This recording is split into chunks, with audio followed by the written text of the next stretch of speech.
pues estamos aquí nuevamente en otro episodio de Go on the Rocks en Bourbon Street y hoy contrastando algo muy interesante, el mundo de la vieja escuela o el old school y el mundo de la nueva escuela o new school con un personaje muy interesante, Simón Londoño, ilustrador, diseñador y letrista.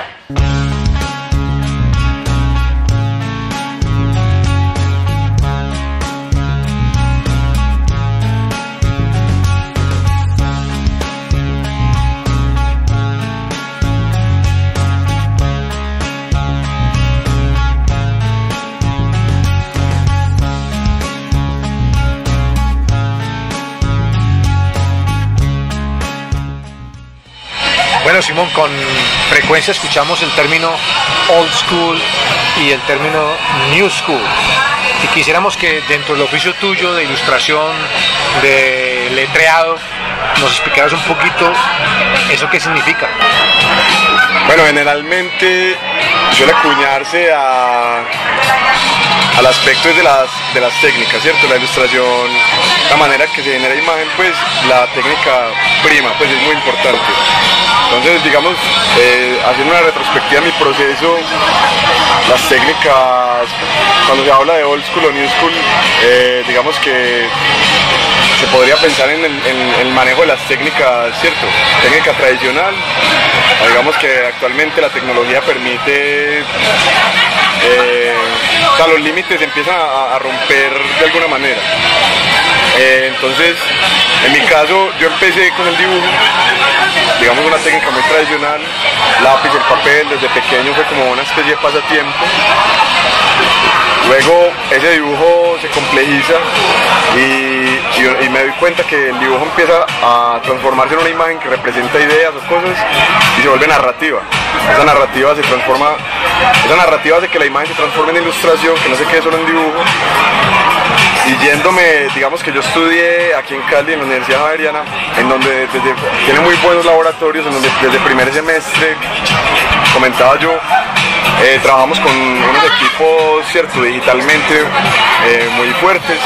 Entonces uno se acostumbra, ¿cierto?, a trabajar en técnicas digitales desde que uno empieza. Entonces digamos que lo digital, que sería lo de ahora, lo new school, permite el trabajo de pintura digital, el vector, generación de gráficas a través de algoritmos. Digamos que las barreras son infinitas. Entonces, digamos que básicamente estaría ahí, en el manejo de la técnica tradicional o adaptado como a los nuevos medios, según la experiencia que yo haya tenido dentro del campo de la ilustración y el diseño. Bueno, Simón, en publicidad existe un reto tremendo, sobre todo hoy cuando todo es new school, y ese reto consiste en generar comunicación diferenciadora. Yo quisiera saber si el old school aporta algo a ese reto o, como muchos creativos actualmente creen, es todo lo contrario. Sí, en ese sentido, digamos que cuando hablamos de old school no necesariamente, como yo había dicho, se podría ligar con la técnica, sino la manera que se hacen las cosas. Digamos que ahora la producción masiva que nos permite los computadores y los medios digitales, el internet, digamos que se vuelve muy vasta y a veces algunos trabajos se banalizan. Lo que yo me he dado cuenta en el mundo, digamos que algo bueno en internet es el asunto de la globalización. Lo que yo me he dado cuenta en el mundo es que por medio del internet las agencias cada vez valoran más la expresividad del diseñador, para que de alguna manera los trabajos puedan ser algo solamente hecho para determinada pieza o determinado proyecto. Entonces digamos que dentro de la metodología que podría catalogarse como old school es un trabajo como más personal, digamos más subjetivo, no tanto de producción serializada. En ese sentido, digamos que el diseñador genera una propuesta propia, un propio lenguaje, que luego una agencia se va a encargar de usarla para determinado proyecto. En ese sentido, sería un trabajo único, específico para cada uno de esos proyectos. Las técnicas y las metodologías de trabajo más tradicionales permiten que el diseñador encuentre su subjetividad. Entonces sería como la importancia que yo me doy. Entonces precisamente el valor del old school, si dijéramos por ejemplo que vas a trabajar una tipografía de cierta manera y quisiera hacerlo digamos que con un rapidógrafo, ese podría ser ese pequeño o gran diferencial comparado con hacer el mismo trabajo en un computador. Digamos que yo vengo trabajando lettering, lo combino con la ilustración gracias a mi formación, ¿cierto? Mi exploración del dibujo y mis conocimientos académicos de diseño sobre la tipografía. Eso me ha permitido trabajar tipografía a partir del dibujo, lo que me permite trabajar el lettering. El lettering se vuelve una pieza muy personalizada, no es una creación de un sistema tipográfico ni de lectura, sino que se hace el tratamiento tipográfico para una sola palabra. En ese sentido, digamos que yo en la universidad me encontré con eso, ya que con el asunto de las licencias, digamos que traté de respetarlas y no bajarme tipografías robadas pues sin licencia, pues sin comprar. Entonces yo como estudiante tampoco tenía la posibilidad de comprar licencias, entonces yo empecé a desarrollar mis propias tipografías hechas a mano. Lo que fue sucediendo es que me di cuenta que eso ha sido un diferencial porque cada pieza se volvía única. Dentro de mis exploraciones, o sea, como es a partir del dibujo, es inevitable que yo imprima mi marca personal, ¿cierto? O mi trazo, digamos que la manera de dibujar es como la manera de caminar. Cada uno tiene una de manera distinta, inevitablemente de hacerlo. Entonces al momento de construir una tipografía va a quedar con esa marca personal. Entonces eso la va a hacer un elemento único. Yo me doy cuenta de eso y muestro mis proyectos de esa manera y los clientes se empiezan a dar cuenta de eso. Entonces cuando quieren un trabajo tipográfico para una pieza específica y única, empiezan a buscar ese tipo de trabajo de lettering. Entonces se empieza a valorar la unicidad del trabajo hecho a mano. Lo único.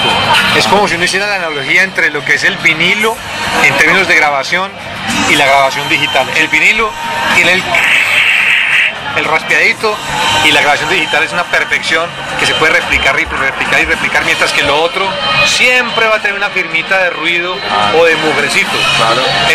Eso vale. O sea, como hablábamos ahorita con los muchachos de Go, al momento de yo trabajar en algo, yo no tengo el control Z, el command Z, yo no puedo volver. El error se hace una parte fundamental de la pieza. Eso es un detalle, eso le da un valor único a la pieza.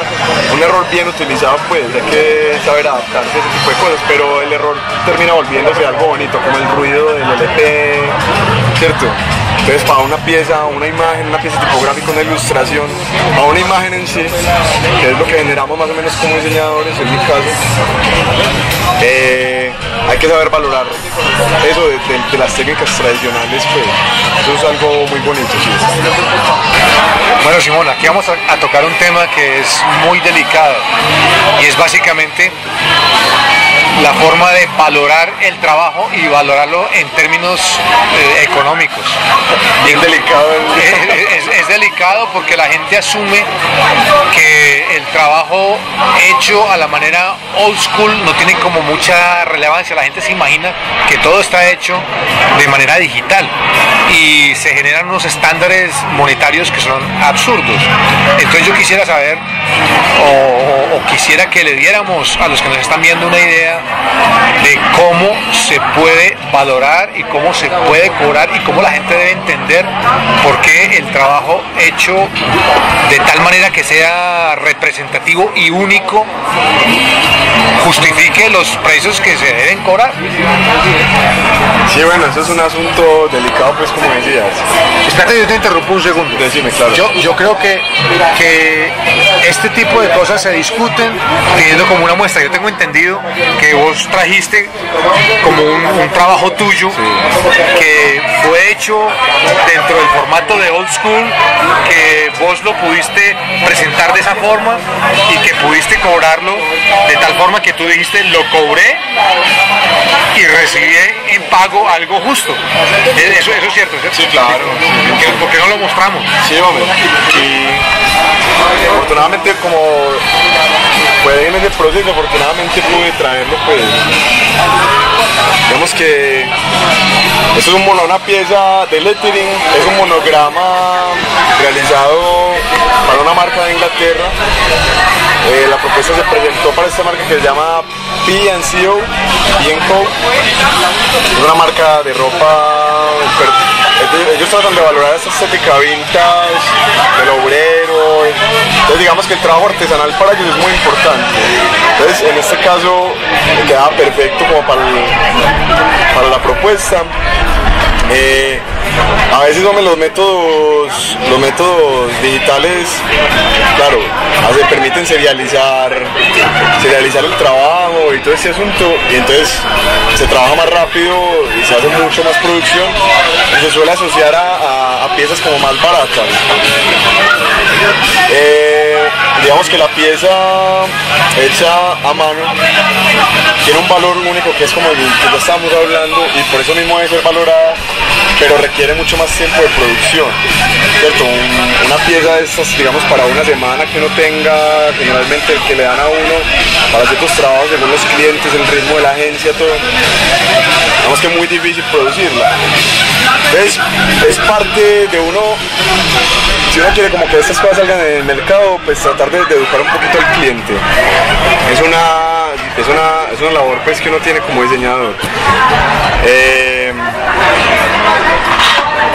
El valor vendría siendo el trabajo de crafting, digamos del manejo artesanal que se le da a la técnica, ¿cierto? Del repetición, de que se vea depurado el detalle, son cosas que a veces muchas piezas no las poseen, y el valor de esto sería, como ya habíamos hablado, una pieza única. Generalmente no se paga muy bien, por lo que se cree que la producción tiene que ser más rápida y esto. Es difícil de educar al cliente en ese aspecto. Pero no es imposible. No es imposible.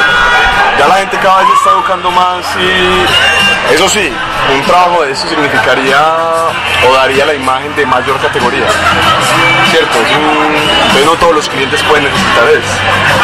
Ahora que hablamos de la labor de un director creativo, por ejemplo, es encontrar proyectos para los que piezas así puedan servir, porque no a todo, o sea, a una microempresa que trabaje en el centro con productos serializados no puede servirle un producto de tan alto nivel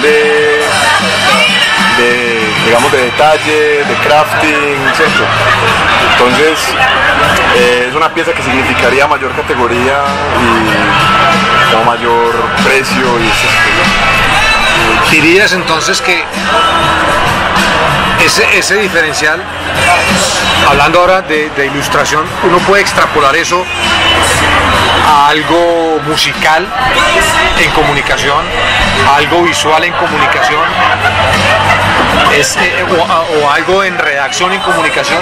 Ese valor de ese old school, de ese mugrecito, ¿es válido para cualquier área de comunicación? Sí, claro, y en cada una tendrá su toque pues específico. Ojalá yo tuviera la posibilidad pues de trabajar siempre así, dependiendo pues con respecto a los tiempos de entrega, y claro, a uno le toca vivir de esto y digamos que mensual tener un ingreso determinado por todas las responsabilidades que uno pueda tener pues de la vida cotidiana, pero en cuanto a tiempos de entrega y digamos que lo que uno pueda cobrar al cliente, ojalá uno pudiera trabajar más así pues. En lo personal me gustaría, hay proyectos que uno tiene para unos cuantos días, entonces lo digital permite un trabajo más rápido y eso, pero a veces en proyectos más exclusivos y que permiten este paso, puedo escoger trabajar de esta manera. ¿Sí? Bueno, Simón, nuestra charla ha estado centrada alrededor de dos polos de pensamiento.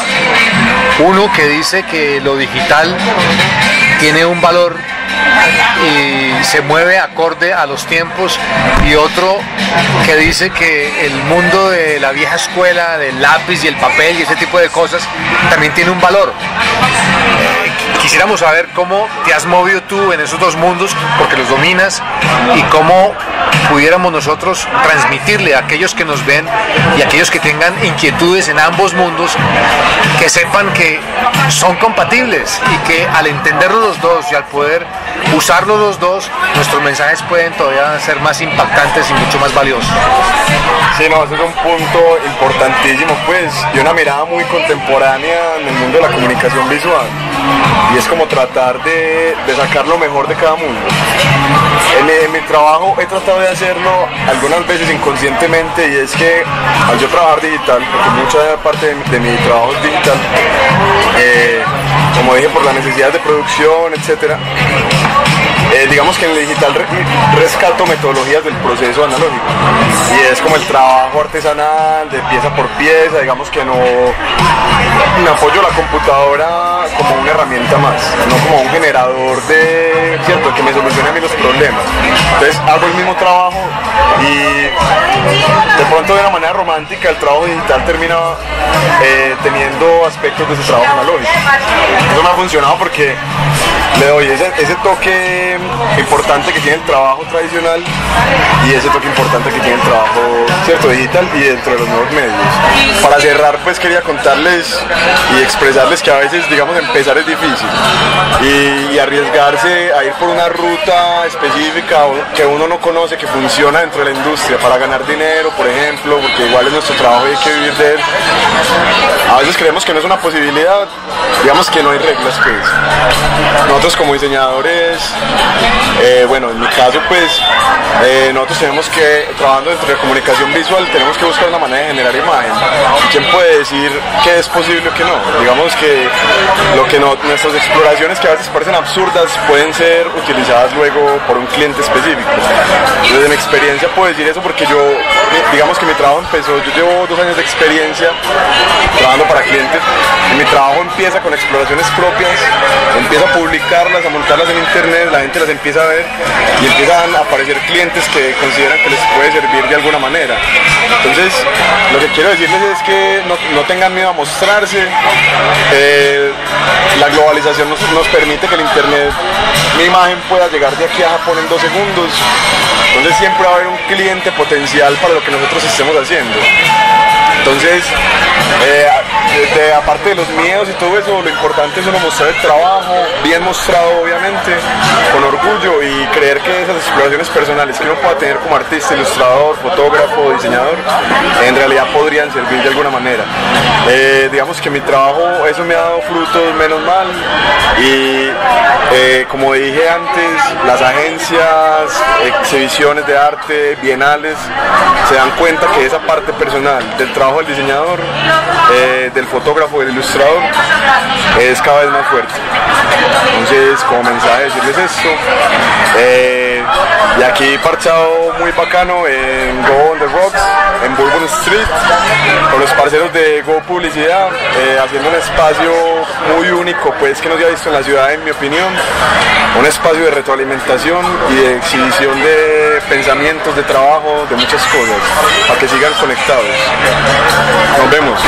Bueno, y este fue otro Go on the Rocks en Bourbon Street, y quisiéramos recalcar algo. Este es un espacio para absolutamente todos aquellos que están de alguna forma conectados con el mundo de la comunicación, la publicidad, el mercadeo, y también invitar a todos aquellos que quieran compartir historias, quieran compartir talento, y decirles, este es su espacio y esta es su casa en Bourbon. Muchas gracias.